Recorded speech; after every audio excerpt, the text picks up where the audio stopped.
বাবা প্রত্যেকদিন আমার বৌমায়ের সঙ্গে বৌমাদের সঙ্গে ঝগড়া হয়, তারা আমাকে প্রত্যেকদিন গালি দেয়। আমাকে উঠালো, হুজুর একজন ডাকতে এসছে। কে রে? আমি গেলাম, দেখছি ও কি হয়েছে মা, তুমি বসো আমি আসছি। আমি বাথরুমে গিয়ে উজু ফুজু করে এসে বসলাম সিটে। কি হয়েছে বলো? হুজুর আমার বিরাট প্রবলেম, তাবিজ একখানা দিতে হবে। তাবিজ? আমি তো তাবিজ জানি না। না, দিতে হবে। কি হয়েছে? বাবা প্রত্যেকদিন আমার বৌমায়ের সঙ্গে বৌমাদের সঙ্গে ঝগড়া হয়, তারা আমাকে প্রত্যেকদিন গালি দেয়। তুমি কি করো? বলে আমি উসমানে চালাই, মানে উমালু কম লয়। ওরা গালি দেয়, উসমানে চালায়। কি করতে হবে? এমন তাবিজ দাও যেন আমাদের গালে মন্দ বন্ধ হয়ে যায়। আমরা আল্লাহ, এই ঝগড়ার তাবিজ কোন মৌলবীর কাছে আছে? কথাটা বুঝতে পারেননি? এই ভাইজানকে জিজ্ঞেস করুন, ঝগড়ার তাবিজ খুঁজে পাবেনি। মৌলবীরা খেপে যাবে ঝগড়া তাবিজ। কিন্তু ব্যাপার আছে, কোন মৌলবী যদি বলে আমি তাবিজ দিতে পারবো না, এই মেয়েরা অপপ্রচার করবে, কিচ্ছু জানে না লো, ওকে বেকার রেখেছে। আমি দেখলাম আমার চাকরিটা খাবেই, তার থেকে বলে একটা মাল দিয়ে দিই। আমি বললাম শোনো, আমার তাবিজ ব্যবহার করা খুব কঠিন। বলে কি? বলে দাও না তুমি। আমি কামরার ভেতরে গিয়ে একটা সাদা পাতাকে ছিঁড়ে লেপ দিয়ে মোটা পাড়া করে দিয়েছি, কাগজে মুড়ে দিলাম। বললে বাবা এত বড় তাবিজ? আমি বললাম গালের লয়, ওই জন্য একটু বড় পাড়া। গাল বন্ধুর তাবিজ, ঝগড়া বন্ধুর তাবিজটা একটু বড় পাড়াই হবে। কি করবো বাপ? আমি বললাম যখন ঝগড়া হয়ে তোমার বৌমারা গালি দেবে, কামরার ভেতরে ঢুকে তুমি দাঁতে করে টিপে বসে থাকবে। সে বলে কাজ হবে না। একদম 100% কাজ হবে। ও আমার তাবিজ নিয়ে বাড়ি গেছে। এরপরে 3 দিন পরে ঝগড়া শুরু। সকাল বেলায় এখন আমার তাবিজটা দরজা লাগিয়ে দাঁতে করে টিপে বসে আছে। বাইরে দুটো বৌমা মনে মনে ভাবছে এত গাল দিচ্ছি, অ্যাকশন দিচ্ছি, রিয়াকশন নাই কেন? থাকবে কি করে? আমি তো মুখেতে মাল ভরে দিচ্ছি, কথা বলতে পাবি না। তাবিজ ভরে বসে থাক, মুখ খুললেই তো কথা বলবে, মুখ বন্ধ। 3 দিন গেল, 1 মাস গেল, 2 মাস গেল। এরপরে বৌমারা বলছে এত বলি, এত গাল দিই, এত কথা বলি, কোনো উত্তরই দেয় না। একে আর বলে লাভ নাই, ঝগড়া বন্ধ। যাই করে মিটমাট হয়ে যায়, কেউ কথা বলে না। বৌমারা শাশুড়িকে কিছু বলে না, শাশুড়িও কিছু বলে না। আমাকে ফোন করে বলছে হুজুর তাবিজ মারাত্মক কাজে লেগেছে। আমি বললাম মালটা খুলে দেখো, গোটাই সাদা। ও খুলে দেখেছে কিছুই লেখা নাই, সাদা পাতা। আমাকে বলছে বাপ কাজ কি করে হলো? আমি বললাম শুনে নাও, বৌমা যদি গরম হয় শাশুড়ি চুপ করে যাও, আর শাশুড়ি গরম হলে বৌমারা চুপ করে যাও, তোমাদের সমাজে শান্তি আসবে। আমার আল্লাহ রাব্বুল আলামিন কোরআনে নবীজিকে বললেন ফাবিমা রাহমাতিন মিনাল্লাহি লিনতা লাহুম ওয়ালাউ কুনতা ফাজ্জান গালিজান কলবি লানফাজ্জু মিন হাওলিক। হে আমার নবী, তোমার হৃদয়টাকে আমি আল্লাহ নরম আর কোমল করেছিলাম বলে কেউ কোনোদিন তোমার কাছ থেকে দূরে সরে যায়নি। লানফাজ্জু মিন হাওলিক।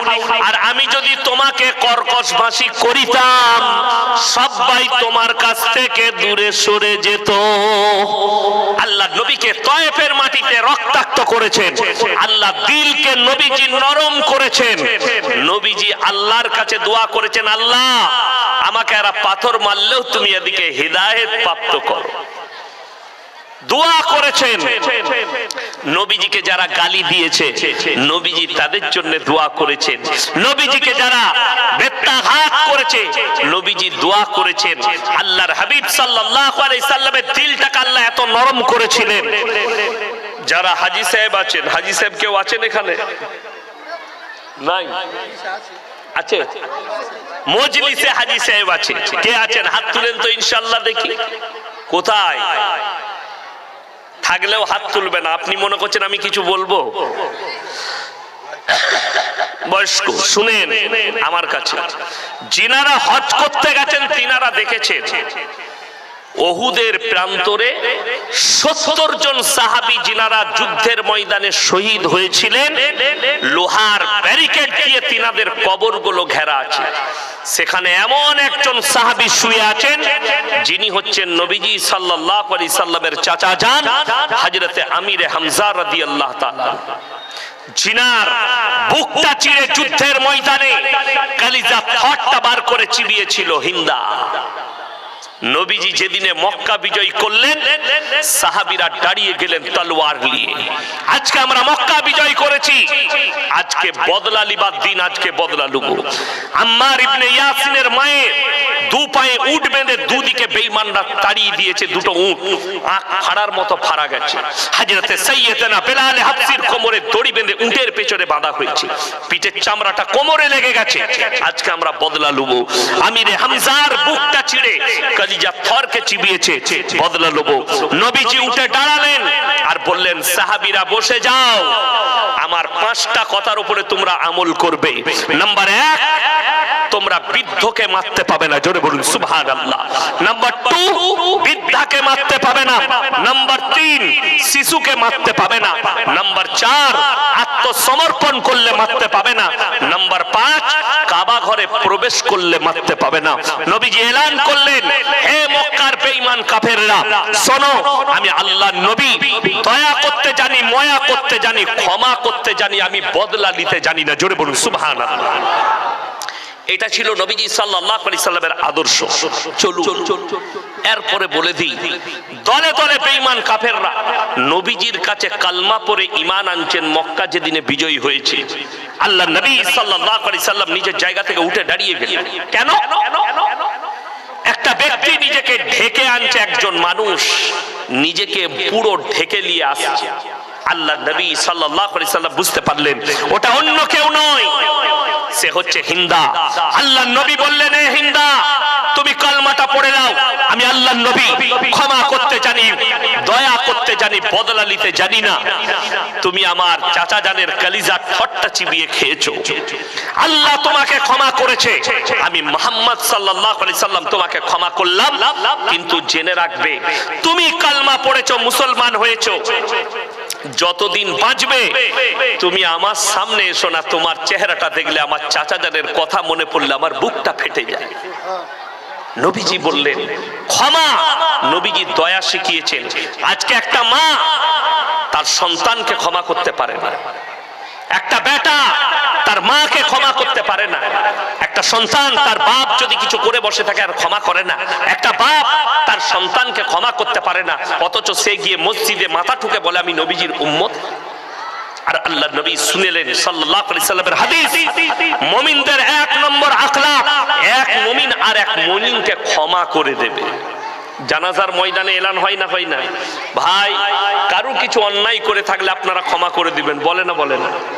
যদি এটা বলে থাকে আর আপনি যদি মুমিন হন, হয়তো ইয়াসিন মারা গেছে, আপনাকে আমি কষ্ট দিয়েছি, আপনি মুমিন হলে দাঁড়িয়ে বলবেন নামাজের আগে, আমি মন থেকে ইয়াসিন ভাইকে ক্ষমা করে দিলাম।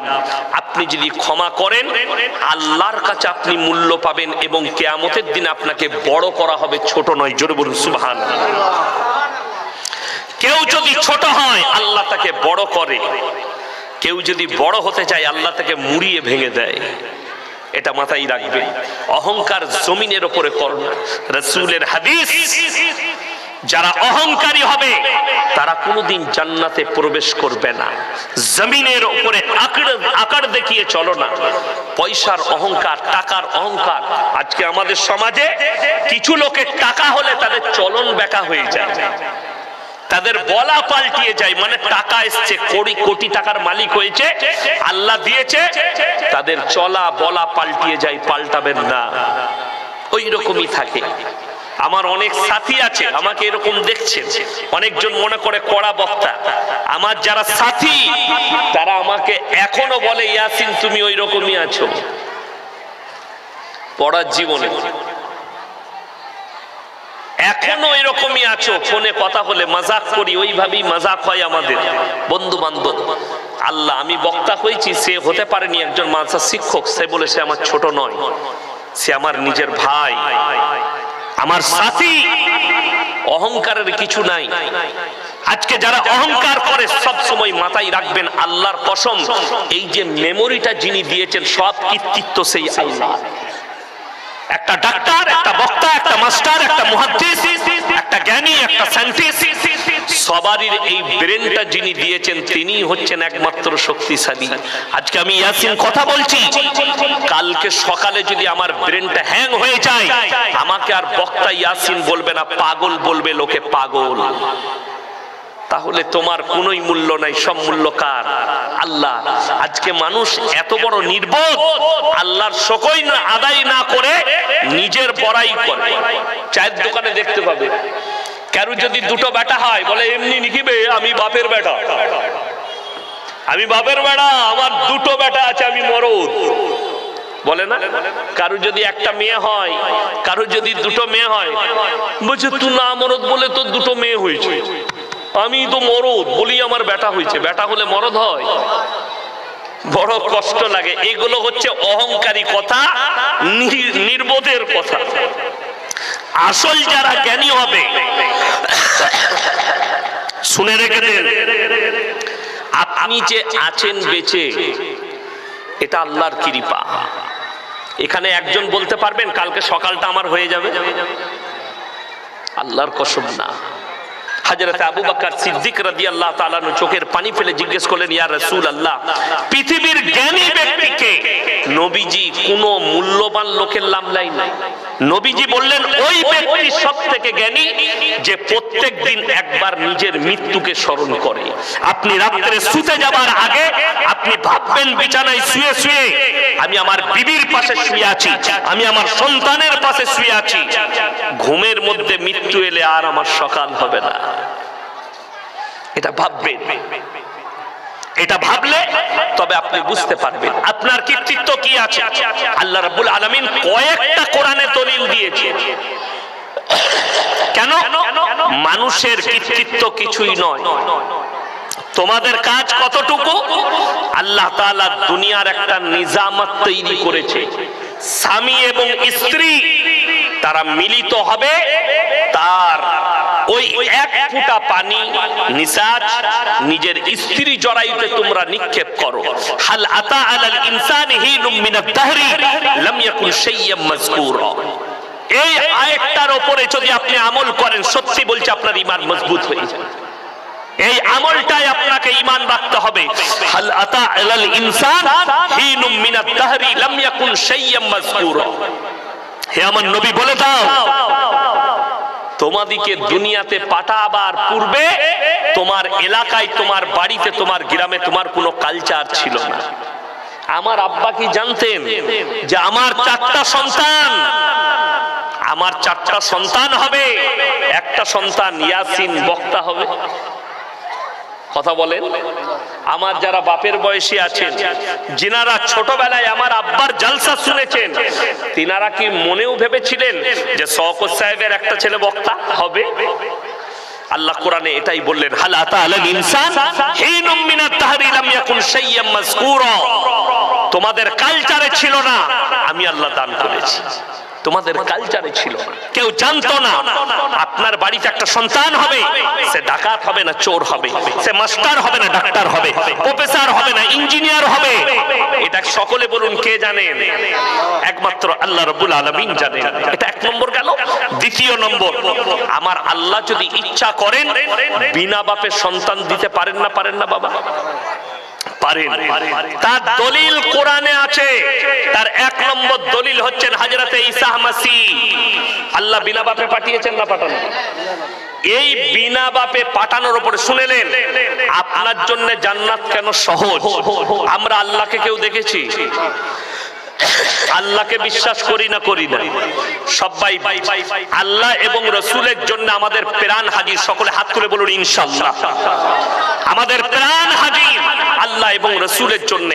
কিন্তু শুনেলেন ঈসা নবীর কওম, বর্তমানে যারা খ্রিস্টান বলে যারা জানি যাদিকে, তারা কেন জাহান্নামে যাবে তার মারাত্মক কারণ হচ্ছে আল্লাহ তাআলা ঈসা মসিহকে বিনা ভাবে যখন মরিয়মের গর্ভে পাঠালেন, কেমন ভাবে? কোরআন সূরা মারিয়াম, ওয়াজকুর ফিল কিতাবি মারিয়াম ইদিন তাবাদাত মিন আহলিহা মাকানান শারকিয়্যা। মরিয়ম যখন নিজের পরিবার বর্গর কাছ থেকে নিজেকে পবিত্র করে পূর্ব দিকে এক স্থানে নিজেকে পর্দা করে নিল, একটা ঘরের মধ্যে বন্দী করলো। فاتخذت من دونهم حجابا فارسلنا اليها روحنا فتمثل لها بشرا سويا। আমি আমার জিবরিল আমিনকে প্রেরণ করলাম, তুমি তার গৃহে প্রবেশ করো মানুষ রূপে, আর তাকে একটা সুসংবাদ দাও বাচ্চা সন্তানের। আমি আল্লাহ তার গর্ভে আমার নবীকে প্রেরণ করতে চাই। মরিয়ম বললে, আমাকে পুরুষ মানুষে স্পর্শ করেনি, আমি কোনো ব্যভিচারিণী নই, আমি কারোর সঙ্গে ব্যভিচার করিনি, আমার বাচ্চা কেমন করে হবে? আমার আল্লাহ ধমক দিয়ে বললেন, মরিয়মকে বলে দাও কুন ফায়াকুন। আমি খালি বলবো হয়ে যা, আমার জন্য ওটাই যথেষ্ট। জোরে বলুন সুবহানাল্লাহ। আল্লাহ রাব্বুল আলামিন জিবরিল আমিনকে বললেন, তার শরীরে স্পর্শ করো না, তার আস্তিনটা টিপে ধরো, তার হাতেতে ফুম মারো, আমি আল্লাহ আমার কুদরত ফুঁকে দেব।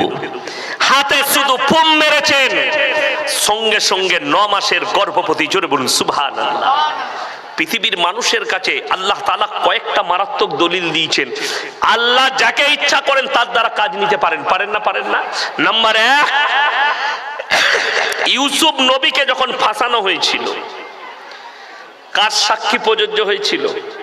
একটা শিশু বাচ্চা। আল্লাহ বললেন, হে আমার ইউসুফ ইশারা করো। ওটা মনে রাখবেন। মরিয়মে ছাড়লাম, ঈসা নবী তো মনে রাখবেন। আবার আমি ওখান থেকে বেরোইছি, আবার এসে ঢুকবো। ওই জন্য মেয়েদের চক্রান্ত খারাপ চক্রান্ত, কঠিন চক্রান্ত, নারীদের চক্রান্ত। আমি কেন পর্দা করতে বলছি? নারী আর পুরুষ, মেয়েদের চক্রান্ত খারাপ চক্রান্ত। আপনি দেখবেন অনেক আমাদের সমাজে বিচার হয়, হয় না? হয় না? পার্টি অফিসে ডেকে, ক্লাবে ডেকে বিচার হয়। কেন? বললে কি ব্যাপার? বললে অমুকের বাড়িতে একটা মেয়ের সঙ্গে একটা ছেলে ধরা পড়েছে।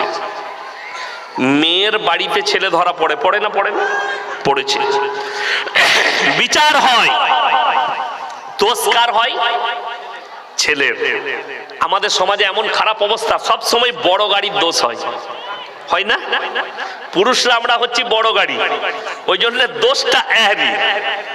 যেমন রাস্তায় একটা মোটরসাইকেল ওয়ালা গাড়ির তলায় ঢুকে যায়, দোষ কিন্তু হয় বড় লরিওয়ালা। ঠিক বললাম না? 4 চাকার সঙ্গে মোটরসাইকেল অ্যাক্সিডেন্ট, মোটরসাইকেল ওয়ালা এসে মারছে, দোষ হচ্ছে 4 চাকাওয়ালা। একটা সাইকেল ওয়ালা এসে মোটরসাইকেলের সামনে ঢুকে গেল, দোষ হচ্ছে মোটরসাইকেল, যেহেতু এর গাড়িটা বড়, তাই না? এই আমাদের সমাজে যত দোষ পুরুষের, নারীর কোনো দোষ নাই। এটা হচ্ছে সমাজের বিচার ব্যবস্থা আমাদের।